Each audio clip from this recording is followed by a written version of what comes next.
Assalamualaikum warahmatullahi wabarakatuh. Alhamdulillahirabbil alamin. Wassalatu wassalamu ala asrofil anbiya'i wal mursalin Sayyidina wa maulana Muhammadin wa ala alihi wa sahbihi ajma'in, amma ba'd. Bapak-bapak, ibu-ibu dan saudara-saudara sekalian yang dirahmati Allah, alhamdulillah pada malam hari ini penampilan saya agak beda. Semoga yang duduk tidak silau karena saya pakai aki.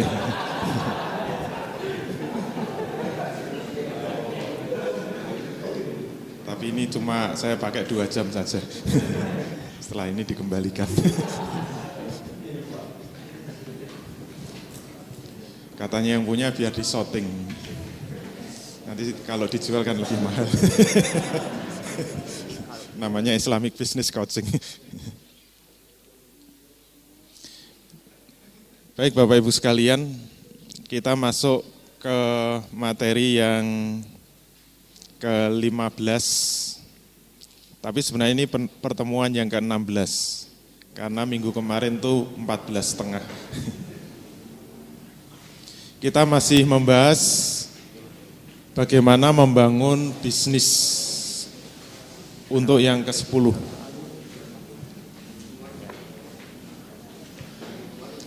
Dan malam hari ini insya Allah pembahasan yang sangat menentukan sukses tidaknya bisnis kita, termasuk sukses tidaknya hidup kita. Kenapa? Baik, malam hari ini kita membahas makna tawakal. Kemarin sudah saya beri pengantar, kalau kita bisnis dan tidak sukses, kalau kita bisnis dan kurang sukses, maka kita bisa mengatakan insya Allah tawakal kita kurang benar. Berarti kalau kita tawakalnya benar, mestinya bisnis kita sukses. Bagi yang masih kuliah, insya Allah kuliahnya sukses.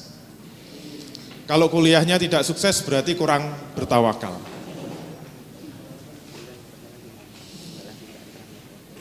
Yang lulusnya IP-nya pas-pasan berarti kurang bertawakal. Yang indeks prestasinya IP-nya itu kayak Rapido. Rapido itu kan 1, ya. Bahkan ada yang 0, Dulu guyonannya anak teknik itu mesti, karena zaman dulu kuliah di UGM itu nilai itu mahal sekali. Dapat C itu rasanya harus potong ayam syukuran gitu. Kan dapat C itu susah banget. Jadi rata-rata IPK-nya itu IPK Rapido, di bawah 1 biasanya. 0,0 gitu. Nah sekarang kita harus mulai berubah, dan sebagai orang Islam kita harus memahami makna tawakal yang benar. Dan ukuran makna tawakal yang benar, insya Allah kita akan sukses dalam hidup, sukses dalam bisnis, termasuk sukses di dalam berkeluarga. Nanti begitu ya. Sebagai pengantar, generasi pertama umat Islam benar-benar memahami makna tawakal kepada Allah Subhanahu wa taala. Sehingga mereka bisa bertawakal kepada Allah Subhanahu wa taala dengan tawakal yang sebenar-benarnya. Karena generasi pertama umat Islam itu memahami tawakal yang sebenar-benarnya, maka mereka senantiasa bisa menyelesaikan berbagai kesulitan yang dihadapi. Hal itu berlainan dengan kaum muslimin dewasa ini. Mereka sudah tidak memahami makna tawakal dengan sebenarnya. Tawakal hanya menjadi perkataan kosong tanpa ada kenyataannya dalam kehidupan sehari-hari mereka. Kalau umat Islam ditanya, apakah Anda bertawakal? Jawabannya, saya bertawakal. Apakah Anda dalam menjalankan semua aktivitas itu bertawakal? Tentu akan mengatakan, saya bertawakal. Tapi di sini dikatakan, walaupun mereka mengaku bertawakal, walaupun mereka mengaku selalu bertawakal, kenyataannya apa? Tawakal itu hanya menjadi perkataan kosong, tanpa ada kenyataannya dalam kehidupan. Mengapa? Karena kaum muslimin sekarang ini sudah kerasukan faham materialisme, yaitu menderita penyakit sempit pandangan serta pendek pikiran. Itu yang membuat tawakal itu tidak memberikan pengaruh sama sekali dalam kehidupannya. Terus, hal itu disebabkan pemahaman makna tawakal yang salah. Nah, pemahaman makna tawakal yang salah itu ada dua. Berarti dua salah, yang benar satu. Dengan kata lain, pemahaman tawakal itu tiga. Dua diantaranya salah, insya Allah nanti yang benar yang ketiga. Nah, dua yang salah itu apa saja kita lihat. Yang pertama adalah tawakal berarti terikat dengan hukum sebab musabab. Kemudian yang kedua kita lihat, tawakal berarti melepaskan dari hukum sebab musabab. Kok bisa begitu? Kita lihat satu-satu. Apa yang disebut tawakal itu terikat dengan hukum sebab musabab. Dulu saya ingatkan bahwa semua pondasi pemahaman ini adalah pemahaman qadha dan qadar ya. Jadi yang tidak ikut qadha dan qadar agak susah memahami, kecuali yang beli DVD-nya. Apa yang dimaksud dengan terikat dengan hukum sebab musabab? Kita lihat, itu dalam tanda kutip gara-gara tawakal yang dimaksud itu adalah hadis yang berbunyi iqilha wa tawakal. Ikatlah untamu dan bertawakallah. Saya yakin dalam pengajian-pengajian, dalam ceramah-ceramah di masjid-masjid, kalau ada pembahasan tawakal itu biasanya hadis yang dibahas tidak lepas dari hadis ini, yaitu apa? Iqilha wa tawakal. Ikatlah untamu dan bertawakallah. Kalau hadisnya seperti itu, maka yang dimaksud tawakal itu apa? Ikatlah untamu dan bertawakallah. Saya biasanya mendengar penjelasan dari para ustadz, ikatlah untamu dan bertawakallah itu maknanya adalah berikhtiar dahulu kemudian bertawakal. Bekerja dahulu kemudian bertawakal. Berusaha dahulu kemudian bertawakal. Bekerja dahulu, bersungguh-sungguh dahulu, berikhtiar dahulu, baru kemudian bertawakal. Betul enggak?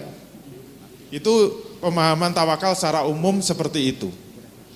Dan mohon maaf, ini kategori pemahaman tawakal jenis pertama yang salah. Kenapa begitu? Kita teruskan. Justru pemahaman hadis ini digunakan untuk memperlemah makna tawakal di dalam jiwa manusia. Akibatnya himmah dan azimah kaum muslimin menjadi turun. Himmah itu cita-cita, azimah itu juga cita-cita. Atau mimpi besarnya lah, kira-kira begitu. Jadi keinginan, mimpi-mimpi atau cita-citanya itu menjadi hilang atau menjadi sangat rendah atau menjadi turun. Gara-gara pemahaman tawakal yang salah.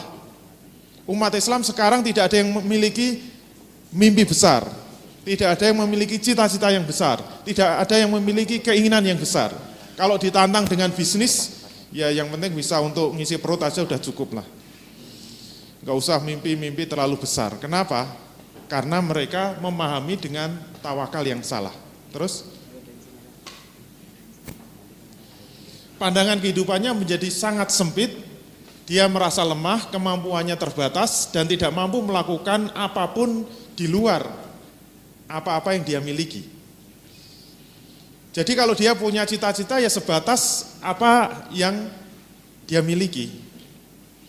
Misalnya dia anaknya petani, paling-paling kalau jadi anaknya petani itu jadi apa sih? Bisa lulus S1 aja udah untung kok. Kalau bisa jualan bubur di pinggir jalan sudah untung. Kalau sudah punya kereta didorong untuk keliling-keliling jualan burjo sudah beruntung. Kalau mau naik sedikit paling juragan ake. Mohon maaf ya.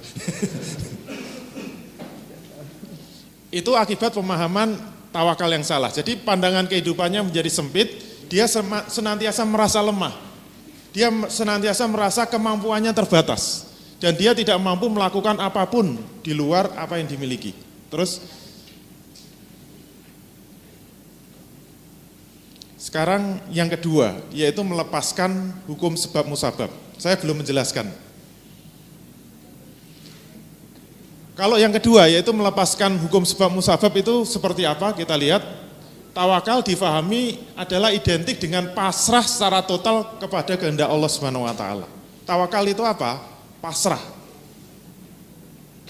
Saya sudah mewakilkan, sudah memasrahkan kepada Allah, sehingga apa? Kehidupannya itu seperti bulu yang diterbangkan angin. Terserah kemana angin bertiup.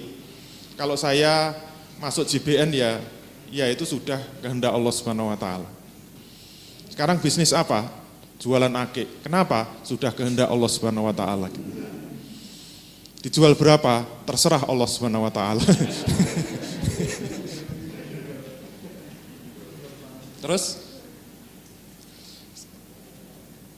kalau jenis kedua ini itu adalah aliran yang sebagaimana hadis yang tadi kalau dilanjutkan secara lengkap itu hadis dari orang Arab Badui yang membawa seekor onta kemudian datang menghadap Rasul. Jadi asbabul wurudnya seorang laki-laki datang menghadap Rasul Shallallahu Alaihi Wasallam sambil meninggalkan onta tunggangannya. Seraya berkata, "Iqilha wa tawakal." Aku lepaskan ontaku dan aku bertawakal. Itu yang kalimat pertama tadi. Kemudian Nabi berkata,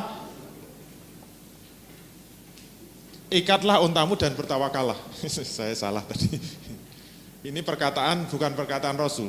Jadi orang Arab Badui datang menghadap Rasul kemudian mengatakan aku lepas ontaku dan aku bertawakal.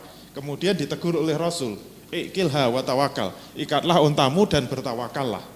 Terus pemahaman orang Arab Badui itu seperti yang difahami oleh orang-orang yang pernah hidup di zaman Umar bin Khattab.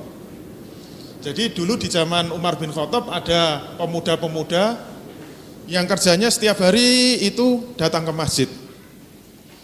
Dia tiap hari masuk ke masjid, kemudian sholat duha, dia terus berdoa, kemudian baca Quran, setelah itu tidur di masjid. Besoknya begitu lagi datang ke masjid, sholat ke masjid, kemudian mungkin ya wiridan sejenak tidur di masjid. Besoknya datang lagi ke masjid seperti itu. Nah Umar sebagai khalifah pada waktu itu, lihat ada pemuda-pemuda kok kerjanya tidur aja di masjid. Ini kayaknya mahasiswa UGM deh.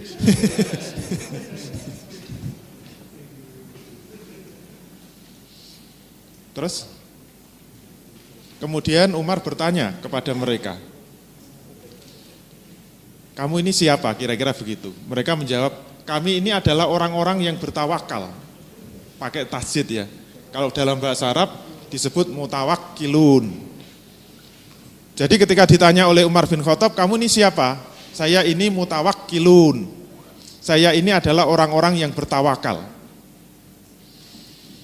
Melihat jawaban itu Umar marah gitu.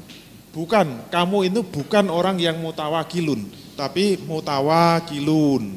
Tidak ada tasjidnya. Jadi bukan mutawakilun, tapi mutawakilun. Nah mutawakilun itu apa? Orang yang songgowang. Kalau bahasa Jawa itu gini loh, songgowang. Orang-orang yang berpangku tangan tidak mau berusaha. Terus Umar melanjutkan, kemudian diceramai sama Umar. Janganlah kalian seorang pun berpangku tangan tidak mau mencari rezeki. Kemudian berdoa kepada Allah, ya Allah berilah aku rezeki. Sebab kalian sudah mengetahui bahwa langit tidak pernah menurunkan hujan emas maupun perak. Kalau sekarang ya, kamu sudah tahu kalau hujan, sekarang tidak ada hujan yang menurunkan ake gitu. Maka kamu jangan berpangku tangan hanya di masjid saja gitu. Terus, nah sekarang kita bahas satu persatu. Apa yang dimaksud tawakal jenis pertama, yaitu tawakal yang terikat dengan hukum sebab musabab. Kita kembalikan kepada rujukan hadis tadi, yaitu iqilha wa tawakal. Ikatlah untamu dan bertawakallah. Itu diartikan sebagai apa? Kita lihat, berikhtiar dahulu, kemudian baru bertawakal. Oke? Berikhtiar dahulu, baru kemudian bertawakal. Berusaha dahulu, baru kemudian bertawakal.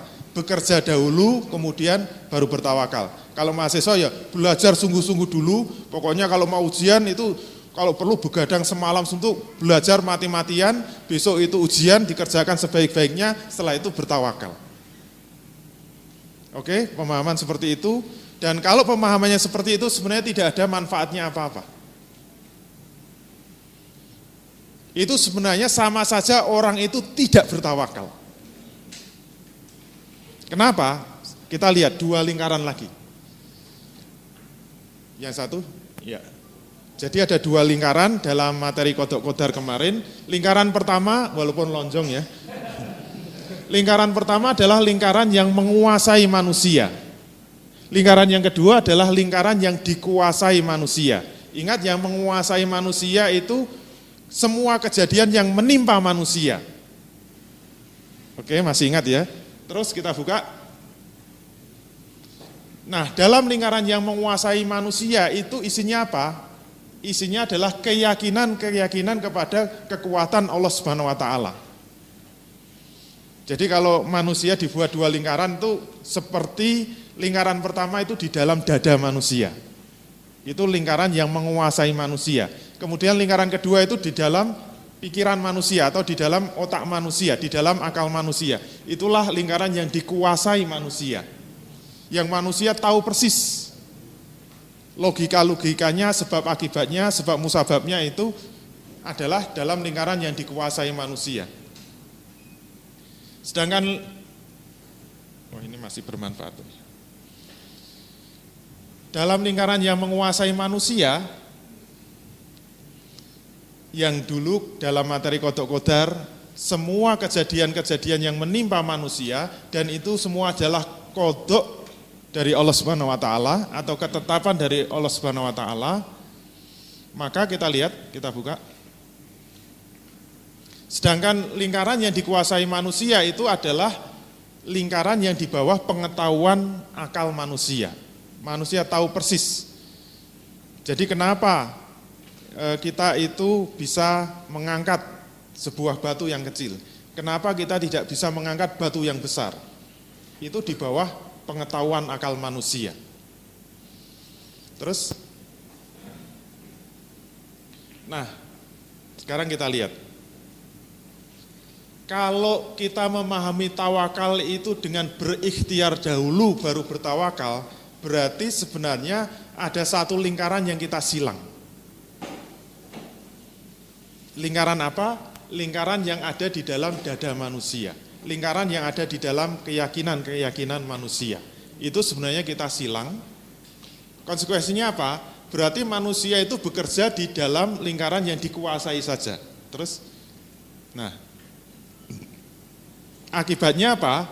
Manusia hanya terikat dengan hukum sebab musabab.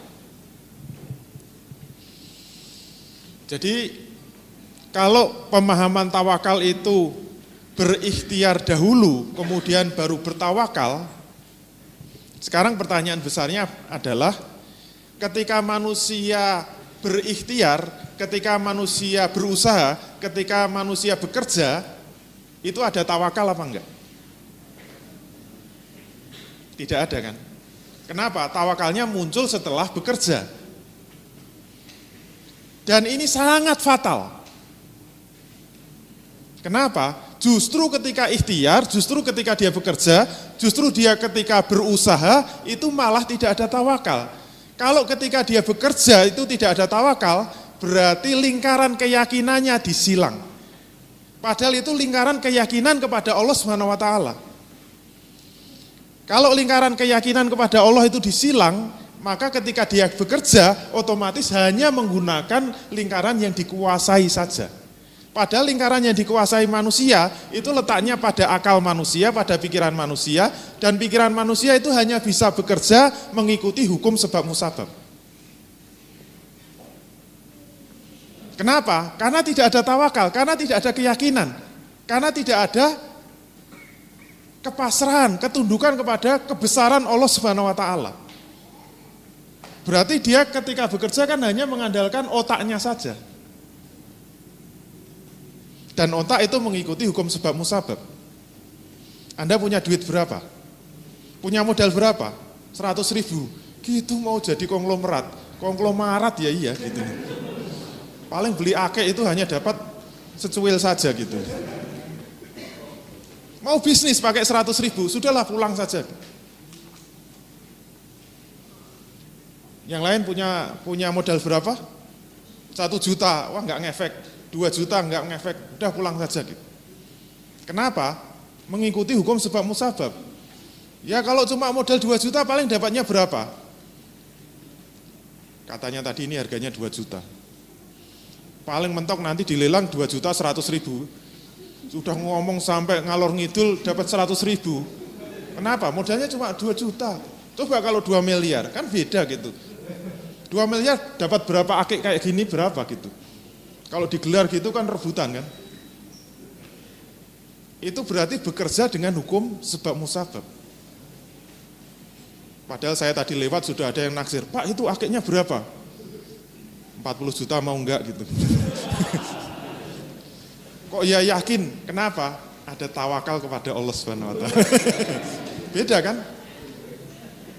Salahnya ini disilang.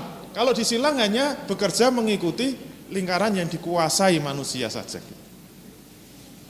Sudah pasti mentok-mentoknya bicara bisnis itu enggak lepas dari besar kecilnya modal. Kalau modalnya cepat, modalnya kecil, jangan berharap bisa sukses bisnis, bisa menjadi pebisnis yang besar. Kenapa? Hanya berpikir di lingkaran yang dikuasai manusia. Dan kalau umat Islam memahami tawakal seperti itu, yaitu apa? Ikhtiar dahulu baru bertawakal. Kerja dahulu baru bertawakal. Sampai kiamat umat Islam gak akan maju. Kita buka. Konsekuensinya apa? Konsekuensinya terus manusia ini tidak akan terdorong untuk mencapai cita-cita yang tinggi. Terus pandangannya hanya terbatas pada kekuatan manusiawi belaka, terus dia hanya mengandalkan pada kekuatan manusiawi yang terbatas. Dan dia akan lemah untuk mengerjakan pekerjaan-pekerjaan yang biasa. Yang pekerjaan biasa saja lemah, apalagi ditantang untuk melakukan pekerjaan yang luar biasa. Makin tidak berani. Anda siap untuk bisnis yang nanti keuntungannya 1 miliar, 2 miliar? Wah kayaknya nggak level saya deh gitu. Nanti dulu. Kenapa? Karena hanya berpikir sebab musabab saja. Dan generasi umat Islam sekarang ini kebanyakan memahami tawakal seperti nomor 1. Ternyata sangat fatal, hanya gara-gara mengatakan tawakal itu ikhtiar dahulu baru bertawakal. Ini akibatnya. Jadi umat Islam tidak akan pernah punya cita-cita yang tinggi.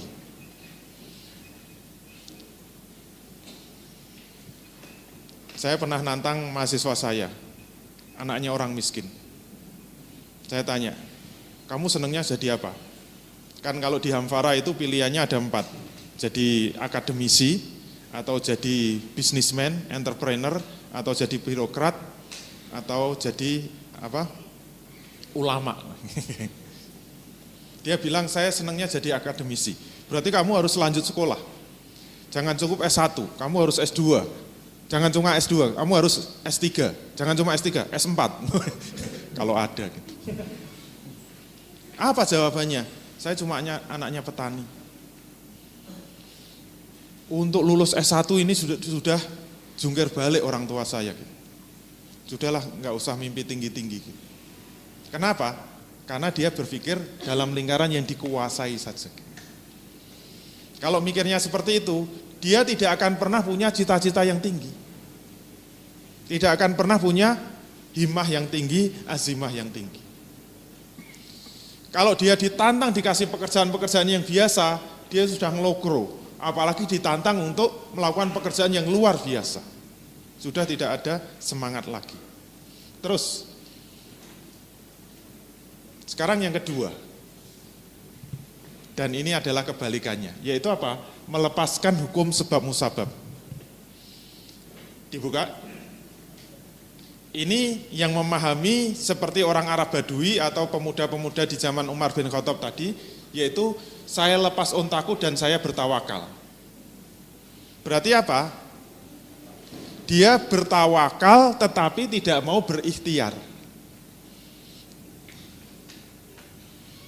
Kalau kita ketemu mahasiswa misalnya atau yang hadir di sini, ada yang bawa motor, ada.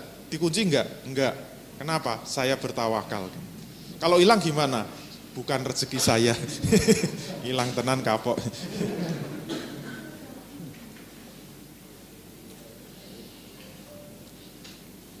Kalau pemahamannya seperti itu, kita kembalikan pada dua lingkaran kodok kodar, yaitu lingkaran yang menguasai dan lingkaran yang dikuasai manusia.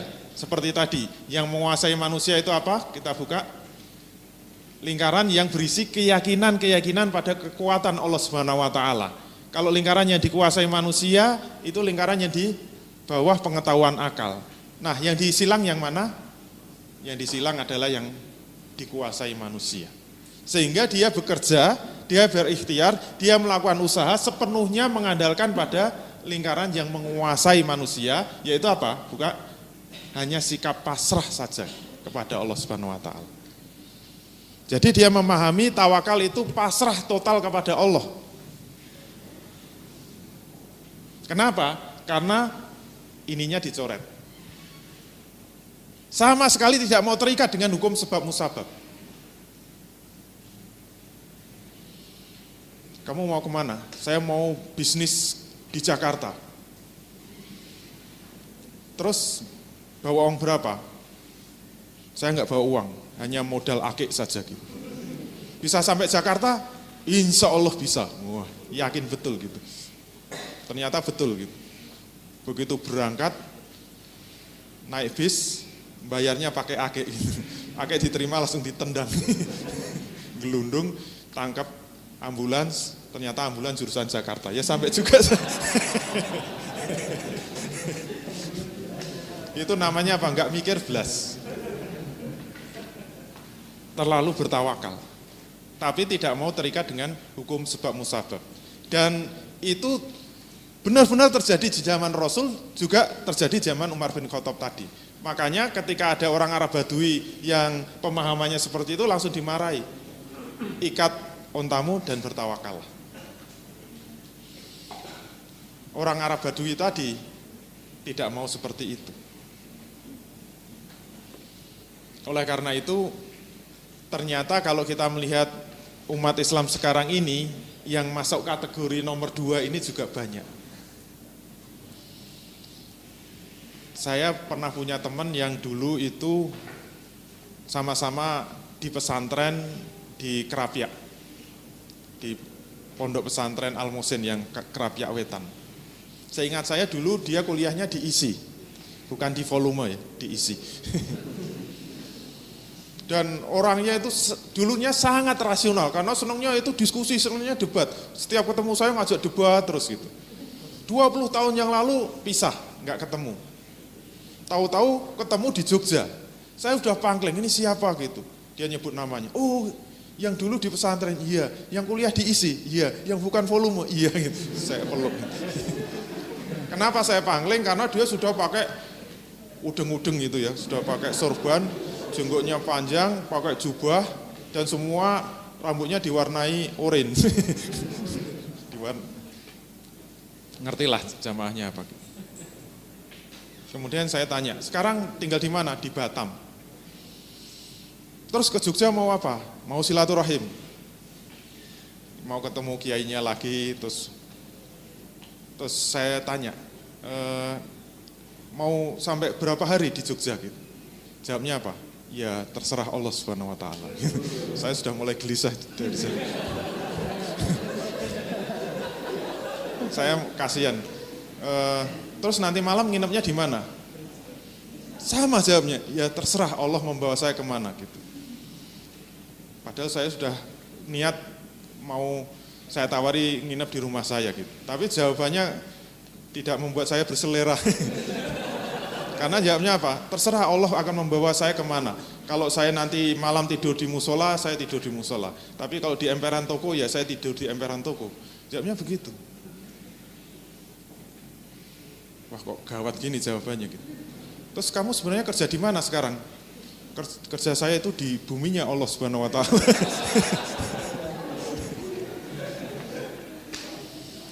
Kok jadi kayak gini teman saya?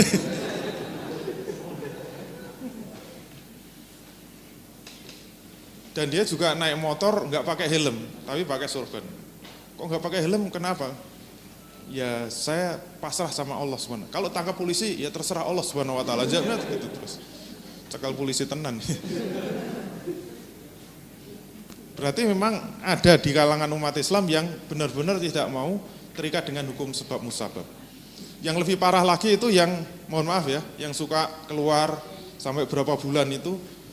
Dulu ada yang dengan penuh keyakinan meninggalkan anak istrinya. Ditinggal selama 3 bulan. 4 bulan apa 3 bulan.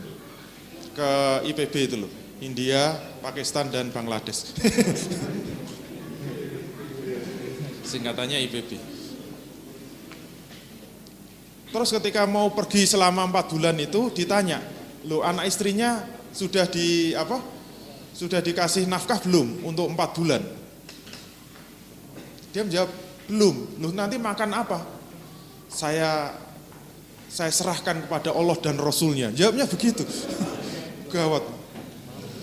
Ditinggal bener itu nggak dikasih apa-apa gitu. Akhirnya tiap hari anaknya nangis, ibunya juga nangis gitu. Akhirnya yang ngurusi tetangga-tetangganya kan. Oh enggak dikasih nafkah apa-apa. 4 bulan itu loh. Tiap hari akhirnya tetangganya giliran ngasih makan gantian gitu loh. Begitu pulang, anak istrinya masih hidup. Wah bangga kan. Ini karena sudah ditanggung oleh Allah dan Rasulnya. Dan ternyata itu ada di kalangan umat Islam yang pasrahnya sampai seperti itu. Ini yang kita katakan bahwa ini adalah pemahaman tawakal yang salah jenis kedua. Konsekuensinya apa? Kita lihat. Manusia ini tidak mau terikat dengan sunnatullah. Nanti bisa lihat. Kalau ada bisnismen yang tidak mau melakukan pembukuan secara cermat, itu berarti aliran nomor 2 ini. Pencatatan keuangannya ngawur, amburadul gitu. Enggak jelas ini mana modalnya, bagaimana menghitung harga pokok produksi, berapa dia harus menjual. Gitu. Pokoknya ada duit, nanti ya kalau untuk makan ya makan, untuk modal ya modal gitu. Tunggu aja nanti lama-lama habis itu modalnya. Kenapa? Masuk kelompok 2. Sama sekali tidak mau terikat dengan sunatullah. Apalagi bilang, itu nanti harus belajar akuntansi. Akuntansi dari barat, itu kafir. Gak boleh belajar akuntansi gitu. Membuat bisnis kita jadi kafir. Gawat itu. Dia tidak mau berusaha dan tidak mau berikhtiar. Terus dia hanya mengandalkan sikap pasrah kepada Allah Subhanahu wa taala. Terserah kehendak Allah. Hidupnya seperti bulu yang diterbangkan angin. Terserah kemana saya akan mencelok gitu loh. Tidak memiliki semangat dan cita-cita dalam hidupnya. Kalau tanya, sudah menikah belum? Belum gitu. Kapan menikah? Terserah Allah Subhanahu wa taala. Terus kriteria istri yang dicari terserah Allah gitu. Kalau takdirnya dapat penyanyi dangdut ya sudah itu jodoh saya. Dangdutan bener itu. Kenapa? Tidak memiliki semangat dan cita-cita dalam hidupnya. Jadi yang belum nikah-nikah termasuk kelompok 2. Terus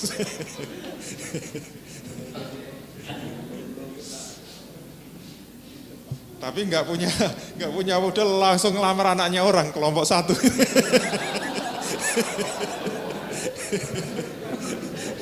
Salah semua.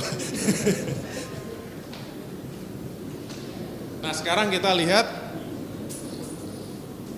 makna tawakal yang ketiga, insya Allah ini yang benar, yaitu apa? Makna tawakal itu sebagai penyangga utama dalam kehidupan. Kok loncat? Dibuka. Sebenarnya kata kuncinya di mana? Kata kuncinya, tawakal yang benar itu bukan menyilang satu lingkaran, kemudian hanya bekerja dengan satu lingkaran, baik lingkaran yang menguasai maupun yang dikuasai, tetapi apa? Tawakal yang benar itu dua lingkaran itu dijalankan semua. Berarti konsekuensinya apa? Konsekuensinya itu tawakal itu tidak hanya setelah ikhtiar, tidak hanya ketika ikhtiar, tetapi tawakal itu harus dimulai sebelum ikhtiar. Jadi tawakal yang benar itu sebelum ikhtiar itu tawakal, selama ikhtiar itu tawakal, setelah ikhtiar itu tawakal. Kok cuma gitu ya? Sepele amat. Jangan anggap sepele ya. Kalau benar-benar nanti mau dipraktekkan, ini dampaknya sangat dahsyat. Ingat, tawakal yang benar sebelum berikhtiar, selama ikhtiar, dan sesudah ikhtiar. Nah, kira-kira yang membedakan apa? Saya butuh volunteer 2. Biasanya 1, 2 ya. Yang agak mirip. Mas siapa? Lido melawan Huda. Coba berdiri, Mas Lido berdiri, Mas Huda ya, Mas Huda berdiri. Oke, tingginya sama, bobotnya sama, kelas apa? Walter Lingan ya. Oke, duduk lagi.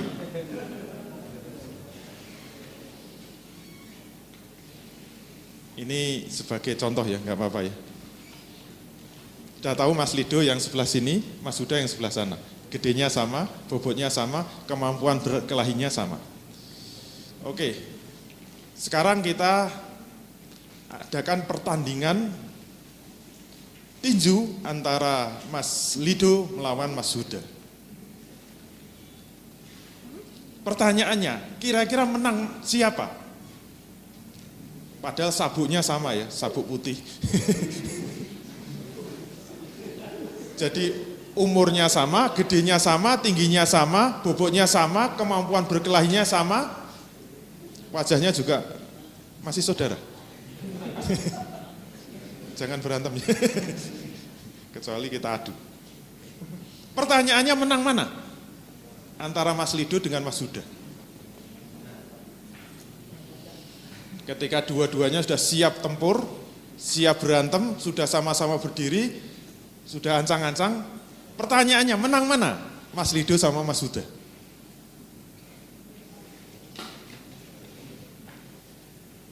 Menang kalahnya ternyata sangat tergantung apa yang ada di dalam otaknya, apa yang ada di dalam pemahamannya. Ketika Mas Lido datang, sudah siap berantem dengan Mas Huda, ternyata Mas Huda kaget, loh lawan saya Mas Lido. Kenapa? Mas Huda itu ternyata anak petani kere, misalnya. Dia cuma buruh tani, bapaknya itu kerjanya apa? Ngerjakan sawah-sawah milik orang lain. Yang kebetulan sawah yang dikerjakan bapaknya itu kebanyakan sawah milik Pak Lurah. Dan Pak Lurahnya punya anak namanya Lido gitu loh. Coba bayangkan gitu. Begitu mau berantem Mas Huda lihat, loh musuh saya Mas Lido. Dia anaknya Pak Lurah. Padahal gedenya sama ya. Belum berantem Mas Huda udah lari terbirit-birit. Sangat ketakutan. Kenapa? Kenapa Mas Huda sangat takut? Kenapa? Karena lawannya Mas Lido itu anaknya Pak Lurah. Padahal bapaknya juga enggak ada, bapaknya juga enggak tahu apa-apa. Bapaknya enggak hadir di tempat pertandingan. Kenapa Mas Huda lari?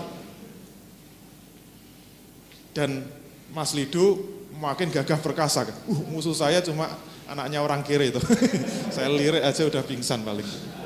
Malah petendang-petendeng. Sekarang pertanyaannya, apa yang membedakan? Yang membedakan adalah Mas Huda memiliki sebuah keyakinan. Ada sesuatu yang diyakini di dalam diri Mas Lido, sehingga dia sangat optimis bahwa dia akan memenangkan pertandingan. Sedangkan Mas Huda, dia sudah merasa underdog, dia sudah merasa minder, dia sudah merasa tidak percaya diri. Kenapa? Karena Mas Huda merasa tidak punya backing sama sekali. Sedangkan Mas Lido, kenapa begitu yakin? Kenapa dia begitu gagah? Kenapa dia begitu berani? karena dia merasa punya backing. Siapa backingnya? Pak Lurah. Artinya apa? Kekuatan fisiknya itu sama sekali tidak menentukan. Yang menentukan apa? Perasaannya. Jadi belum berantem, perasaannya sudah merasa dia anaknya Pak Lurah. Dan belum berantem, Mas Huda sudah merasa anaknya petani kere. Akibatnya pertandingan tidak jadi berlangsung. Kenapa? Mas Huda sudah lari terbirit-birit. Itu bukti bahwa apa? Kekuatan fisik tidak menentukan. Apa yang lebih menentukan? Sesuatu yang ada di belakang manusia. Yaitu apa? Keyakinan terhadap backing yang ada di belakang. Berarti kesimpulannya apa? Semakin gede backingnya, semakin berani kan? Beda kalau Mas Rido datang anaknya Pak Lurah, ternyata musuhnya Mas Huda. Dia langsung kram kan kakinya, nggak bisa jalan, mau pingsan. Kenapa? Mas Huda ternyata anaknya bupati. Wah, bisa kiamat saya. Lawan saya apa? Anaknya bupati. Padahal bapaknya juga nggak datang. Kenapa Mas Rido tiba-tiba sangat ketakutan? Karena lawannya adalah anaknya bupati. Mesti takut dia. Mas Huda kan petenang-petendeng kan. Lebih gagah. Dadanya membesar, kepalanya membesar. Kenapa? Merasa anaknya bupati. Beda kalau Mas Lido anaknya Jokowi. Wah, mesti lebih gagah lagi gitu. Merasa anak bupati sudah gaya gitu loh. Anaknya bupati, wali kota. Ternyata yang datang, anaknya Jokowi itu. Udah, jangan dilanjutkan, kita lari aja, kita lari. Kenapa? Melawan anaknya presiden. Kenapa sangat takut anaknya sama anaknya presiden? Padahal sama-sama kurusnya. Berarti backing itu sangat mempengaruhi. Dan anaknya Jokowi akan bertekuk lutut kalau lawannya Mas Huda, anaknya Barack Obama. Pasti sangat ketakutan. Saya ingat saya punya saudara yang anaknya jenderal polisi gitu. Wes pokoknya kalau ada apa-apa tinggal telepon sama, bukan sama jenderalnya, sama anaknya itu. Anaknya itu cuma lulusan sarjana biasa. Bukan polisi juga gitu. Kan kebetulan itu menantu kakak saya. Kakak saya pernah kecelakaan. Mobilnya nabrak. Sepeda motor yang pagi-pagi itu mabuk itu. Naik sepeda motor mabuk, tahu-tahu dia motong jalan ya ketubruk, bres itu langsung motor itu jadi dua. Untung orangnya tidak jadi dua. Ulangnya gelundung, luka parah, motornya juga hancur. Tapi sama kakak saya diobati sampai selesai, kemudian motornya diperbaiki selesai, tapi mobilnya ditahan polisi kan.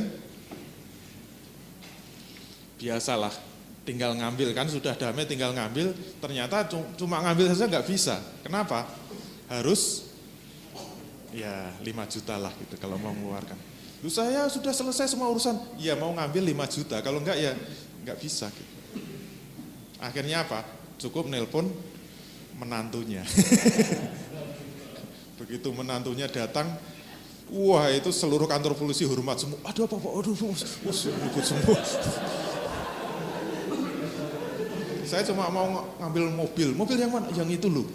Oh silahkan gitu. Sekarang bisa diambil, silahkan gitu. Bayar enggak? Kenapa? Anaknya jenderal. Berarti semakin tinggi backing seseorang itu semakin berani. Betul enggak? Betul enggak? Oleh karena itu kesimpulannya apa? Siapa manusia yang paling berani? Siapa manusia yang paling berani? Harusnya manusia yang paling berani adalah manusia yang memiliki backing yang paling besar. Siapa yang backing yang paling besar? Yaitu backing dari zat yang maha besar.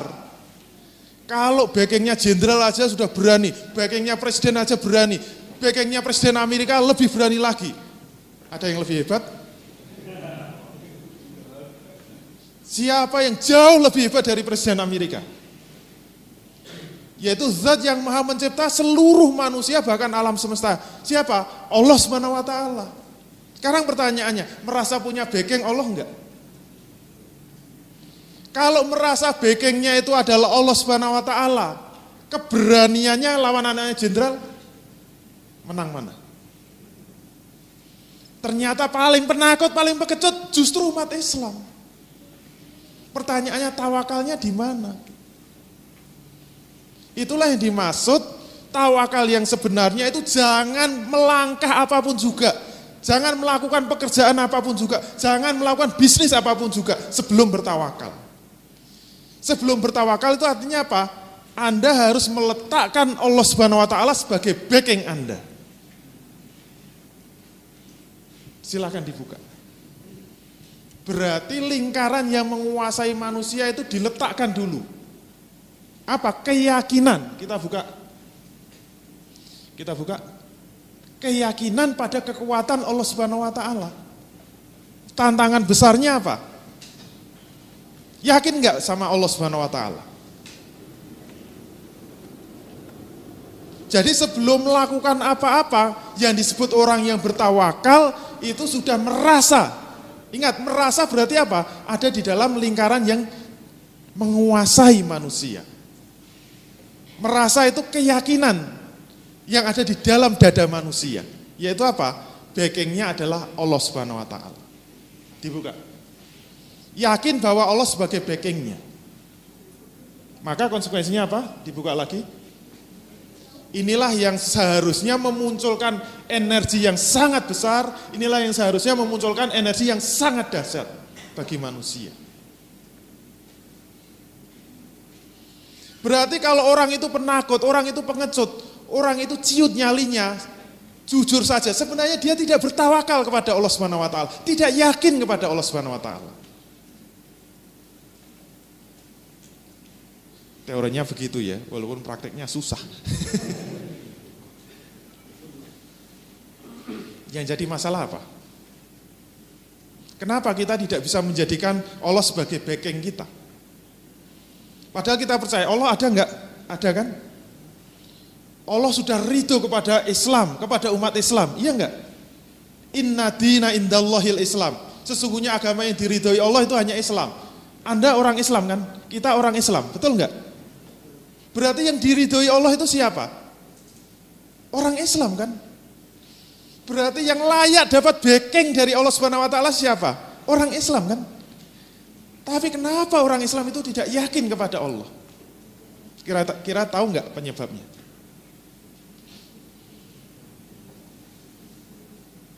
Kalau mau ditimbang-timbang jujur aja, misalnya kita anaknya jenderal. Lebih yakin mana dengan antara kita itu backing Allah dengan backing jenderal? Lebih yakin mana? Jujur aja. Ya lebih yakin jenderal kan?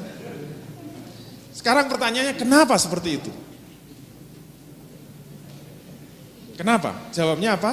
Karena jenderal kelihatan sedangkan Allah tidak kelihatan. Iya enggak? Untuk cari backing, misalnya saya anak jenderal kan tinggal ngomong sama bapak gitu. Pak, saya mau ngurus mobil. Bapak setuju enggak? Ya sana. Wah, kan kelihatan. Kalau jenderalnya udah bilang, ya sana gitu kan mantap gitu. Apa-apa tinggal telepon saja. Pernah ponakan saya itu, yang anaknya kakak saya itu kan dia kemana-mana naik mobil. Nah pernah dia itu ada pekerjaan kemudian naik motor. Dia kan nggak punya SIM C. Naik motor udah lewat gang-gang supaya nggak ketangkap polisi. Delalah ditangkap polisi sama polisi kampung gitu. Tanya SIM-nya, nggak punya gitu. Kan dia standar kan. Udah Pak tilang saja gitu. Nggak bayar. Nggak tilang sajalah Pak gitu. Bayar, kalau nggak mau nggak saya lepas. Akhirnya ya sudah karena polisinya masa dibayar 50.000 aja kasih gitu. Karena menantunya jenderal dicatat itu namanya pangkatnya. Selesai bayar polisinya pergi telepon bapaknya. Pak, ada polisi gini langsung telepon Polda. Poldanya nggak tahu mungkin langsung dimutasi.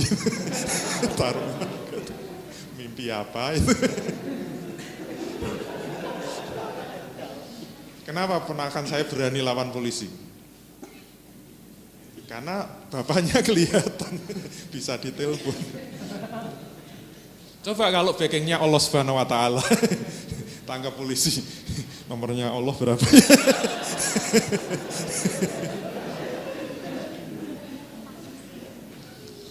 Oleh karena itu,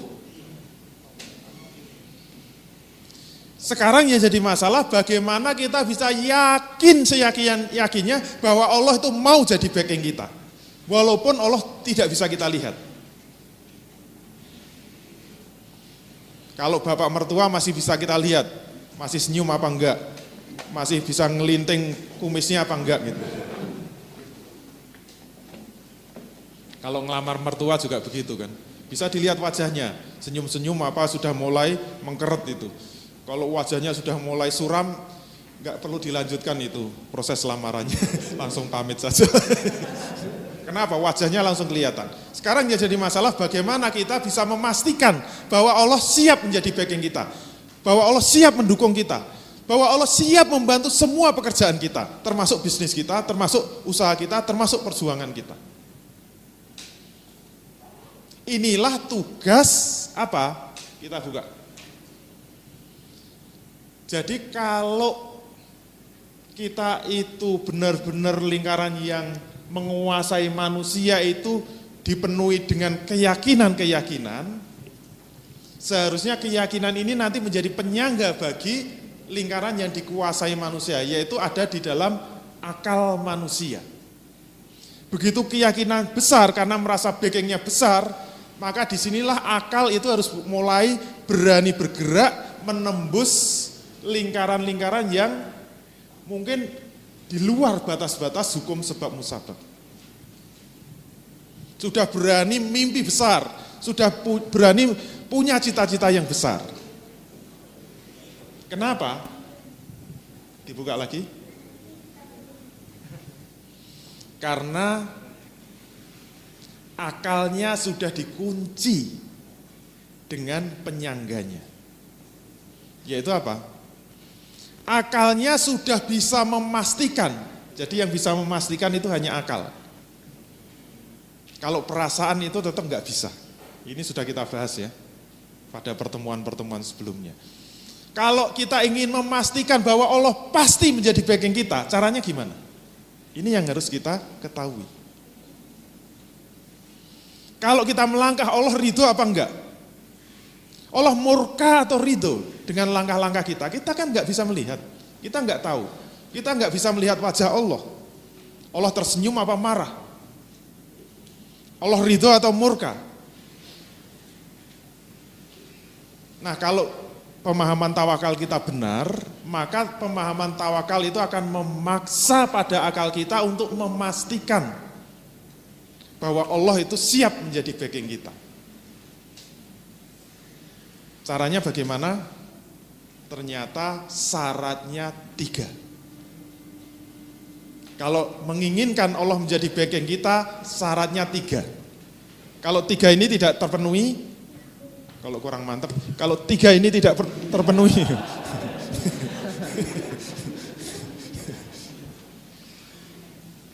Allah tidak mau jadi backing kita. Allah tidak mau jadi backing kita. Mau enggak? Kita buka. Jika manusia menginginkan Allah sebagai backingnya, syarat pertama apa?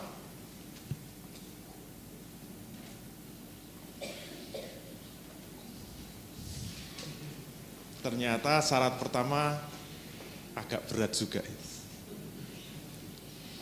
Kalau kita ingin senantiasa dalam gerak hidup kita, dalam perjuangan kita, dalam bisnis kita, dalam semua usaha kita, Allah selalu mendampingi kita, Allah selalu menjadi backing kita, syaratnya apa? Syarat pertama, visi dan misi hidup kita harus sesuai dengan visi dan misi yang diinginkan oleh Allah kepada kita.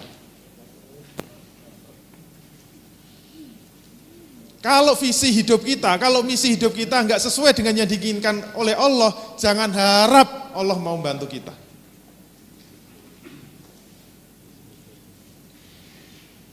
Oleh karena itu, walaupun kita tidak pernah melihat Allah, walaupun kita tidak bisa melihat wajah Allah, tapi kalau kita mau memulai hidup kita, mau kita niatkan hidup kita, saya siap melangkah menjalani hidup ini dalam rangka apa? Saya punya misi yang besar.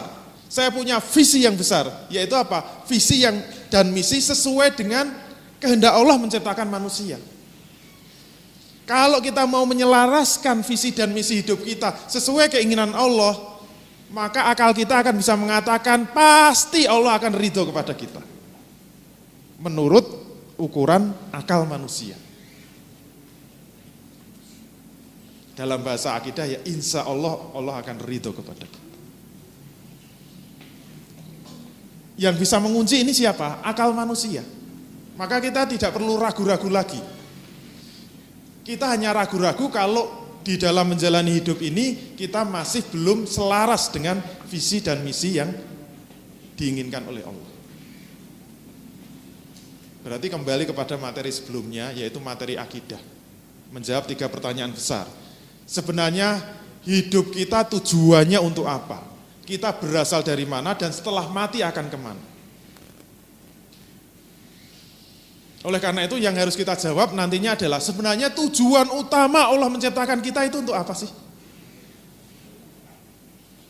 Kalau kita sudah tahu jawabannya, kemudian kita mau melangkah di dalam hidup ini sesuai dengan tujuan penciptaan manusia, insya Allah startnya udah benar.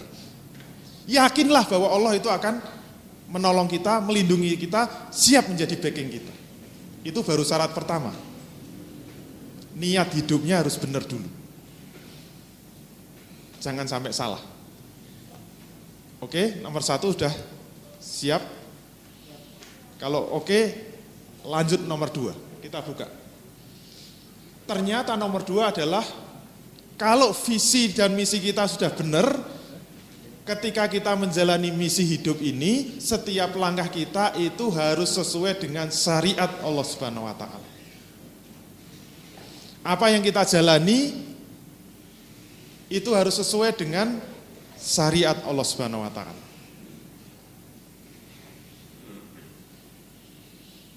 Kita bisnis. Niat hidup kita sudah benar, visi dan misi hidup kita sudah benar, dan kita sudah siap menjalankan bisnis misalnya. Sekarang pertanyaannya, bisnis kita sesuai dengan syariat apa enggak? Ternyata bisnis kita bergelut dengan yang diharamkan oleh Allah. Bergelut dengan riba, modalnya dari bank misalnya. Gimana Allah mau ridho kepada kita? Kalau bisnis yang kita jalankan ternyata menentang apa yang diharamkan oleh Allah. Maka kita harus yakin Allah itu enggak mau membantu kita.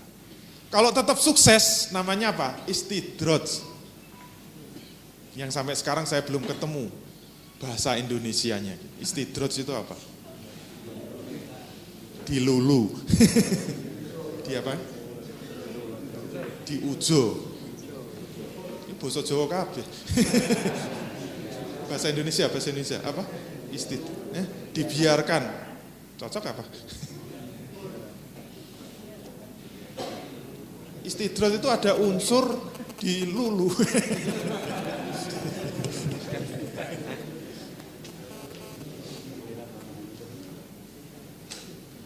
Kalau Anda punya anak, dia nakal, dilarang-larang tetap nekat terus gitu loh. Misalnya pengen main game, ngerayu-ngerayu udah nggak boleh, jangan main game, jangan main.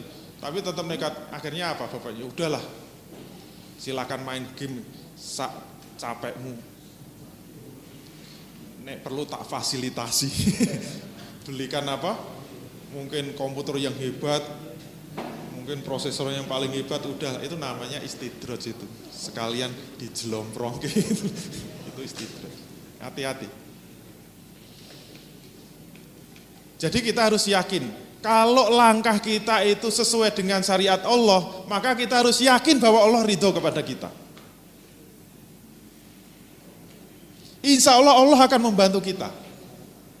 Itu harus yakin seyakin-yakinnya. Siapa yang mengunci itu? Akal manusia atau yang ada di dalam lingkaran yang dikuasai manusia.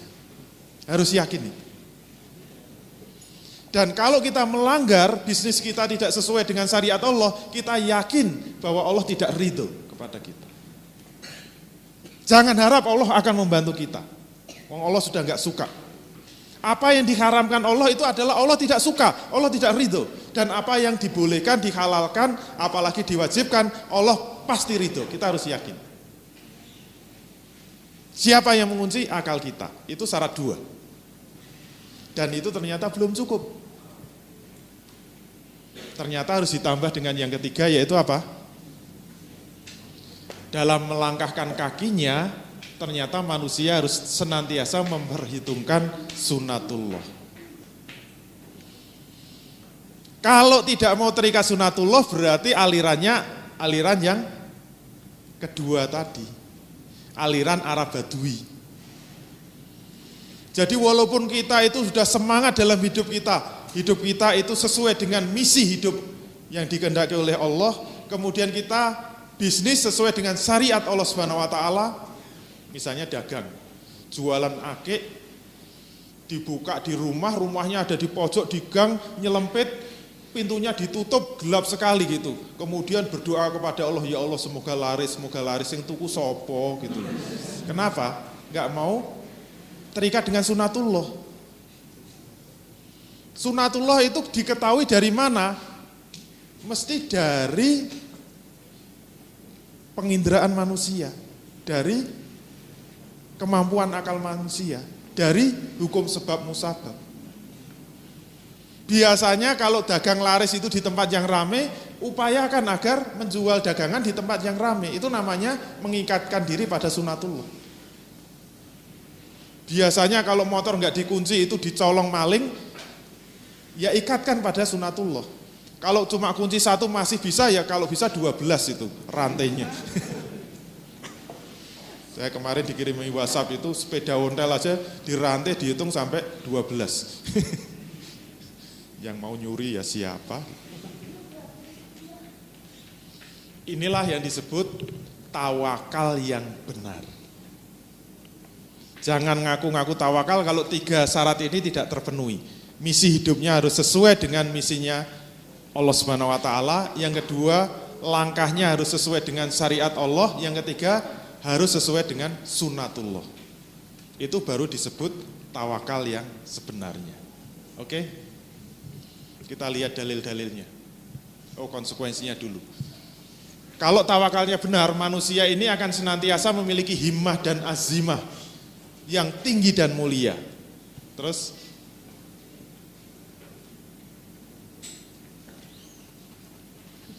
sehingga dia berani menembus batas-batas dimensi yang bersifat manusia. Dia berani memiliki mimpi-mimpi yang tinggi, berani memiliki cita-cita yang besar. Dia senantiasa bersemangat, pemberani, jujur dan tidak mudah putus asa. Kayak pramuka. Hidupnya akan senantiasa terikat dengan syariat Allah Subhanahu wa taala. Hidupnya akan senantiasa terikat dengan sunatullah. Itu tawakal yang benar. Terus dalil-dalilnya. Innamal mu'minuna allazina idza dzukirallahu wajilat qulubuhum wa idza tuliyat 'alaihim ayatuhu zadatuhum imana wa 'ala rabbihim yatawakkalun. Sesungguhnya orang-orang yang beriman ialah mereka yang apabila disebut nama Allah gemetarlah hati mereka. Dan apabila dibacakan ayat-ayatnya bertambahlah iman-iman mereka. Dan hanya kepada Tuhanlah mereka itu bertawakal. Terus dalilnya lagi, Allahu la ilaha illa huwa wa 'alallahi fal yatawakkalil mu'minun. Dialah Allah, tidak ada Tuhan selain Dia. Dan hendaklah orang-orang yang mukmin itu bertawakal kepada Allah saja. Nah, dari ayat-ayat ini kita paling tidak sudah mengetahui bahwa tawakal itu tidak ada batasannya, tidak ada syaratnya sama sekali. Artinya apa? Perintah tawakal itu bersifat mutlak. Artinya apa? Sebelum ikhtiar, selama ikhtiar, dan setelah ikhtiar itu tetap diperintahkan untuk senantiasa bertawakal. Terus dari hadis ada 70.000 orang dari umatku yang masuk surga tanpa hisab. Sedikit sekali ya 70.000. Enggak apa-apa, yang penting masuk. Mereka adalah orang-orang yang tidak pernah mencuri-curi, yang tidak melepas burung sebelum bepergiannya, dengan mempercayai sial atau tidaknya perjalanannya, yang tidak membakar dirinya dengan besi panas, dengan kepercayaan bahwa hal itu tidak akan menghilangkan penyakitnya, dan orang-orang yang bertawakal kepada Robnya. Jadi kalau pengen masuk 70.000 orang yang masuk surga tanpa hisab, salah satu syaratnya apa? Orang-orang yang bertawakal kepada Robnya dengan tawakal yang benar. Terus, seandainya saja engkau bertawakal kepada Allah dengan sebenar-benarnya tawakal, pasti Allah akan memberimu rezeki. Seperti halnya burung diberi rezeki. Pada pagi hari mereka pergi dengan perut kosong, namun sore hari mereka kembali dengan perut penuh. Terus, makna dari dalil-dalil di atas apa? Dalil tersebut tidak memberi kesempatan sedikit pun bagi orang muslim untuk ragu-ragu dalam bertawakal. Terus, walaupun hanya sekejap, dalam setiap urusan, dalam segala pekerjaan, tidak boleh kosong dari tawakal, tidak boleh ada jeda dari tawakal. Terus, wajib selalu bertawakal kepada Allah Subhanahu wa taala secara mutlak tanpa embel-embel apapun. Terus, sedangkan untuk hadis iqil hawa tawakal itu diucapkan Rasul khusus kepada orang Arab Badui yang memahami tawakal itu difahami sebagai melepaskan hukum sebab musabab. Karena asal dari hadisnya tadi kan asbabul wurudnya, dia orang Arab Badui itu lapor kepada Rasul, saya lepas ontaku dan saya bertawakal. Langsung ditegur, ikat ontamu dan bertawakallah. Kalau dalam bahasa Arab dan atau wawu, iqilha wa tawakal, wawu itu bersama-sama, bukan fa. Kalau fa itu setelah. Berarti apa? Ikat ontamu dan bertawakallah. Jangan dipahami ikat dulu atau berusaha dulu baru bertawakal. Itu malah membuat fatal. Sehingga ketika berusaha, orang itu tidak pernah mau bertawakal. Akibatnya apa? Kosong melompong. Semua ikhtiarnya tidak ada tawakal, sehingga tidak ada pengaruh apa-apa. Padahal kalau kita mau tawakal dengan benar, dahsyat betul hasilnya. Terus, nah sekarang kita masuk ke contoh. Kalau masuk ke contoh, pertanyaan besarnya sebenarnya misi utama diturunkannya manusia, misi utama diturunkannya Islam itu untuk apa? Kita buka ayatnya. At-Taubah 33. Wallazi arsala rasulahu bil huda wa dinil haq liyuzhirahu 'ala dini kulli walau karihal musyrikun. Dialah Allah yang telah mengutus rasulnya dengan membawa petunjuk dan agama yang benar. Pertanyaannya, untuk apa Allah menurunkan petunjuk? Untuk apa Allah menurunkan Islam dan mengutus rasul? Apa tujuan utama Allah menurunkan Islam itu? Jawabannya apa? Liyuzhirahu 'ala dini kulli. Ternyata jawabnya apa? Untuk dimenangkan atas segala agama-agama yang ada. Walau karihal musyrikun, walaupun orang-orang musyrik itu tidak suka. Saya pernah menyampaikan ayat ini seminar di IAIN Jogja, dulu masih IAIN. Itu langsung ada mahasiswa yang marah. Loh, kalau begitu Islam itu arogan ya. Islam itu mau menangnya sendiri. Islam itu mau jadi penjajah. Islam itu mau mengalahkan semua agama-agama yang ada di dunia ini. Apakah seperti itu? Berarti Islam itu penjajah. Kenapa? Karena ayatnya kan dialah Allah yang telah menurunkan petunjuk, mengutus Rasul dengan membawa petunjuk dan agama yang benar. Untuk apa? Ketika saya bacakan liyuzhirahu 'ala dini kulli, untuk dimenangkan atas semua agama-agama yang ada, itu maknanya apa? Kalau dibalikkan untuk mengalahkan semua agama-agama yang ada. Berarti Islam mau menang-menangan. Wah, saya diserang kayak gitu sama mahasiswa. Jawab apa? Jawab saya apa? Jawab saya tegas, iya.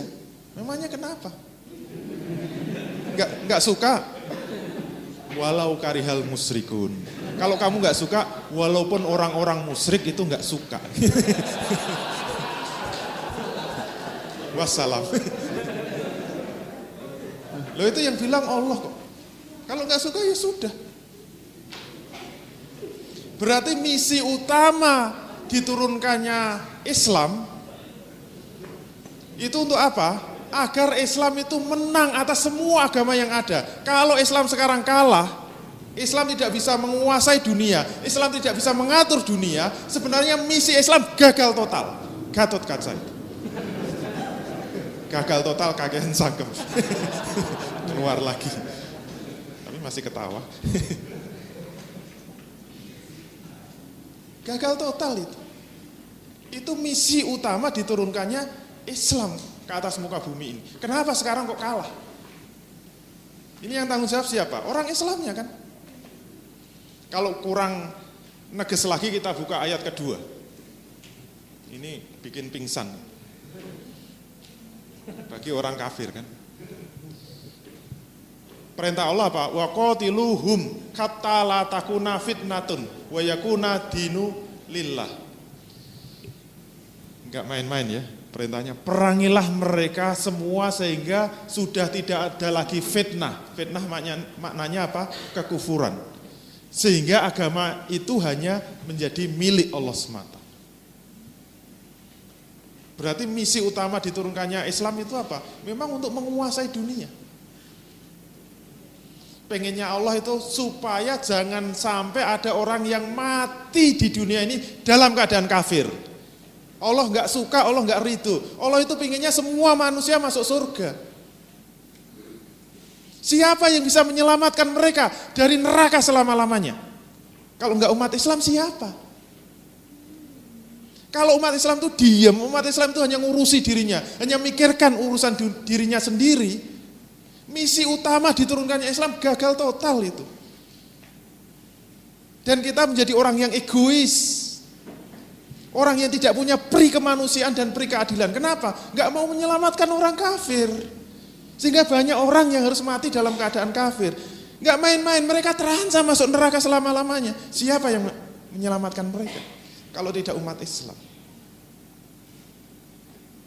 Itu misi utama diturunkannya Islam. Kalau kita ingin Allah jadi backing kita, syarat pertama ini harus dipenuhi. Siap enggak kita itu menjadi pejuang-pejuang Islam untuk menjadikan Islam itu menjadi penguasa dunia? Siap enggak? Kalau nggak siap cukup sekian. Syarat pertama aja nggak terpenuhi. Terus, jadi Allah Subhanahu Wa Taala menghendaki agar agama Islam itu dapat dimenangkan atas semua agama yang ada di dunia, dan ini harus menjadi misi hidup setiap orang Islam. Terus, inilah dasar tawakal. Jadi jangan ngaku-ngaku tawakal, jangan ngaku-ngaku backing kita Allah Subhanahu Wa Taala. Kalau misi hidup kita belum sesuai dengan misi hidup yang diinginkan oleh Allah Subhanahu Wa Taala. Kita bisa lihat, semua sahabat itu adalah manusia-manusia pejuang. Semua sahabat itu pejuang Islam. Dan boleh dihitung, sahabat yang kuburannya ada di Madinah itu berapa? Kenapa? Semuanya itu tersebar ke seluruh penjuru dunia. Karena dia membawa misi. Misi pembebasan, misi futuhat, misi bagaimana menyelamatkan umat manusia dari kekafiran. Itu sangat dipahami oleh para sahabat. Jadi nomor satu dalam hidupnya di mata sahabat itu apa? Berjuang menegakkan Islam. Berjuang bagaimana Islam itu menguasai dunia. Bisnis nomor 12. Terus, nah kalau sudah tawakal, wah keren kan? Tawakal men.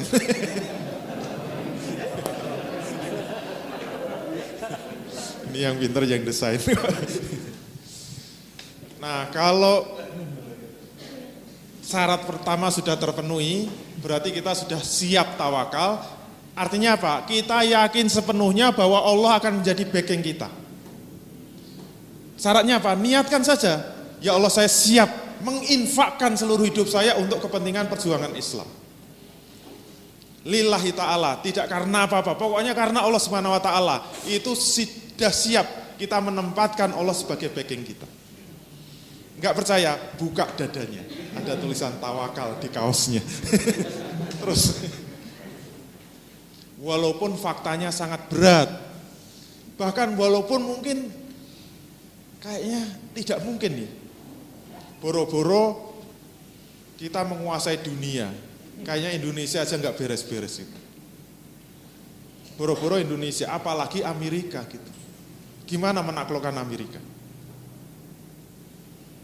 Amerika itu mau menyelesaikan Indonesia itu cukup ngirim satu kapal induk selesai kok. Kenapa? Satu kapal induk bisa membawa 150 pesawat tempur. Jet yang sangat canggih. Kita punya F-16 berapa? Sisa-sisa dari Amerika yang jeblok satu kan kemarin. Cuma dikasih itu.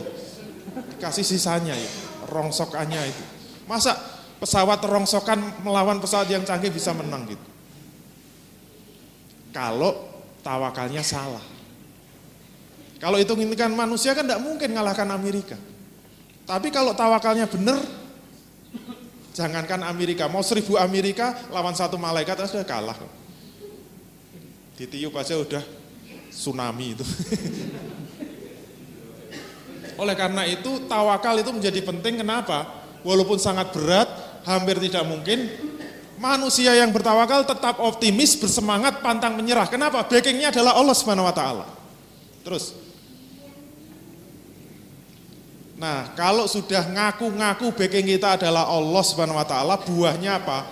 Mau terikat dengan syariat Allah Subhanahu wa ta'ala dalam rangka mewujudkan visi dan misi hidupnya tadi.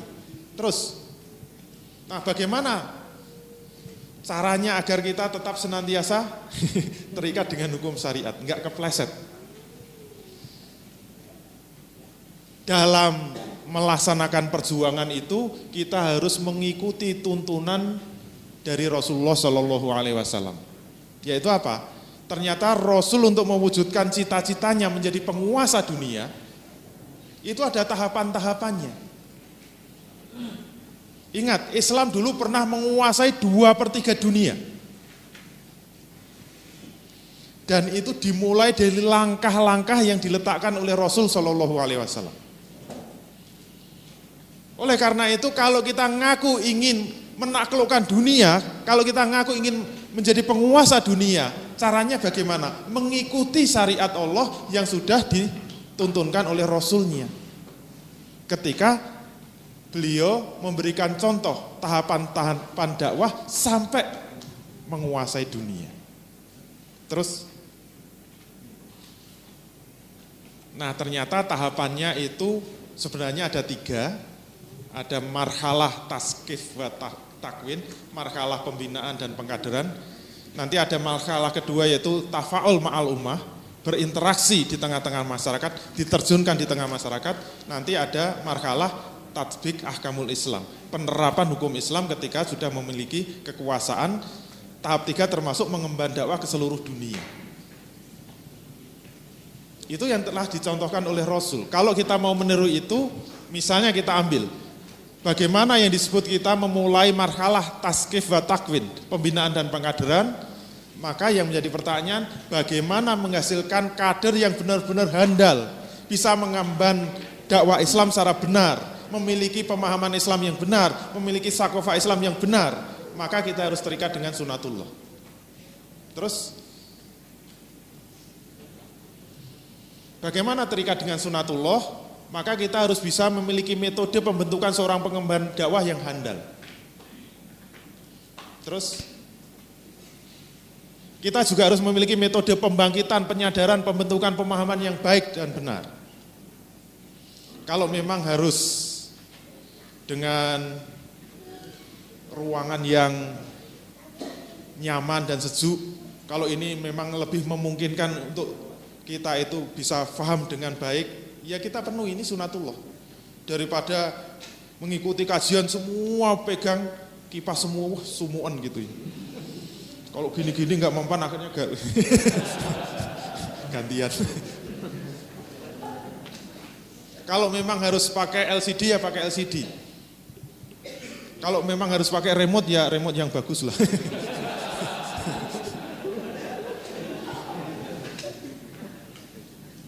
Sampai bagaimana metode pembentukan skill keterampilan dakwah yang benar. Maka lahirlah buku Ilmu Retorika untuk Mengguncang Dunia. Itu sunatullah saja. Jangan diambil hatilah. Kalau punya duit ya dikeluarkan. Tetapi ingat, sunatullah itu kemungkinannya dua. Mungkin gagal, mungkin berhasil. Kenapa? Ini bukan hukum syariat. Tapi kalau metode dakwah yang dituntunkan oleh Rasul, maka kalimatnya insya Allah berhasil. Tetapi kalau sunatullah mungkin gagal, mungkin berhasil. Bedanya orang tawakal dengan enggak apa? Kalau orang bertawakal, kalau gagal itu tidak mudah putus asa, kalau berhasil selalu bersyukur dan tidak sombong. Bedanya itu. Kalau orang bertawakal begitu gagal dia sudah putus asa. Bisnis gagal putus asa. Tapi kalau dia bertawakal, gagal ini satu langkah menuju kesuksesan. Terus begitu, kapan suksesnya? Ya, enggak apa-apa. Yang penting tetap bertawakal. Terus firman Allah, allazina qala lahumun nasu innan nasa qad jami'u lakum fakhshawhum fazadahum imana wa qalu hasbunallah wa ni'mal wakil. Yaitu orang-orang yang mentaati Allah dan Rasul, dan kepada mereka ada orang-orang yang mengatakan sesungguhnya manusia telah mengumpulkan pasukan untuk menyerang kamu. Karena itu takutlah kepada mereka. Tapi ketika ditakut-takuti, maka perkataan itu hanya menambah keimanan mereka dan mereka cukup menjawab hasbunallah wa ni'mal wakil. Cukuplah Allah menjadi penolong kami dan Allah adalah sebaik-baiknya pelindung. Itu ucapan orang yang bertawakal. Hasbunallah wa ni'mal wakil. Sebagai penutup, kita buka. Nah, ternyata visi dan misi hidup kita harus kita balik. Kalau kita sekalian adalah pebisnis, kita pengusaha, jangan sampai kebalik di dalam menjalankan visi hidup. Biasanya normalnya orang jadi pengusaha itu apa? Saya ingin jadi pengusaha sukses. Kalau saya sukses nanti saya akan membantu agama. Ya enggak? Saya akan membantu Islam. Dengan kesuksesan saya ingin ikut memperjuangkan Islam. Itu kebalik itu. Kalau visi dan misinya benar, bagaimana?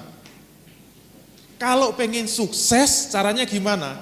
Ikuti firman Allah ini. Ya ayyuhallazina amanu in tansurullaha yansurkum wa yutsabbit aqdamakum. Wahai orang-orang yang beriman, jika kamu mau menolong agama Allah, pasti Allah akan menolong kamu dan akan meneguhkan kedudukan kamu. Itu visi, misi pebisnis yang benar. Pengen bisnisnya sukses, jangan kebalik. Yang pertama yang harus kita lakukan apa? Tolong dulu agama Allah, perjuangkan dulu agama Allah. Jadilah pejuang-pejuang Islam. Jadilah penolong-penolong agama Allah. Maka urusan bisnis serahkan pada Allah. Tugas Allah apa? Siap untuk membantu meneguhkan kedudukan kamu. Allah nanti yang akan ngurusi, Allah yang akan menolong. Terus? Oh, sekian. Terima kasih. Assalamualaikum warahmatullahi wabarakatuh.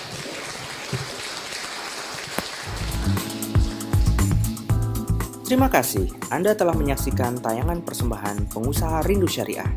Silakan hadiri acara-acara yang kami buat seperti Islamic Business Coaching, di mana kita dapat mempelajari kerangka berbisnis Islam, kemudian Islamic Business Sharing, di mana kita bisa belajar kepada pengusaha yang telah menerapkan bisnis syariah, Fikih Bisnis Islam, di mana kita bisa bertanya dan memecahkan permasalahan-permasalahan bisnis kontemporer, dan Muslimpreneur Power Camp, di mana kita akan termotivasi untuk menjadi pejuang syariah dalam berwirausaha. Sampai ketemu di pertemuan berikutnya. Wassalamualaikum warahmatullahi wabarakatuh.